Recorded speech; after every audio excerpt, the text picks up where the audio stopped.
show the Aerogen. So this is a way to deliver aerosols through the Airvo. So this would be good for our, well, mostly we use it for RSV kids, but if you had an asthmatic patient that you're giving back-to-back MDIs, we would, and they're on Airvo, then we could hook the Aerogen through the Airvo so that it can deliver right to them and they're still getting their therapy. So instead of having to take the prongs off their nose to give their MDIs or get the mouth on the mouthpiece, then we could just hook this through. It delivers right through the prongs. So this requires, we just tighten this onto the pole. We keep one of these in Emerge in the stock room where the oxygen tanks are kept. And then we also keep one over in ICU in the RT workroom. So you just have to plug the controller in.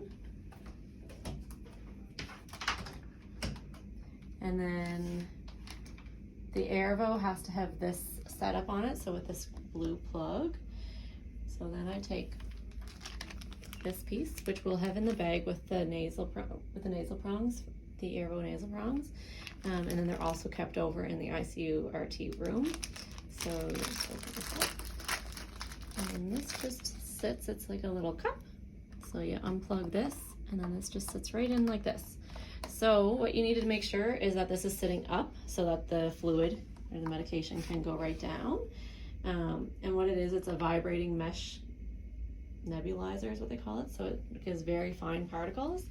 And then this cable from the Aerogen controller has to hook right in here, like that.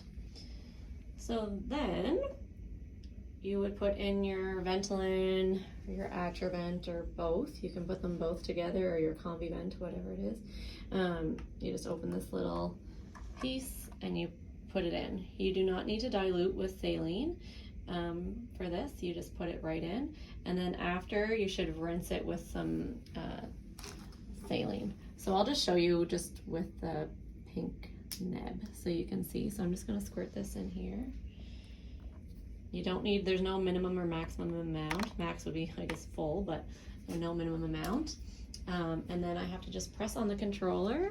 So if I press it on, it'll do for 30 minutes, and then you'll see this fine mist through here. So if I actually had the Airvo turned on.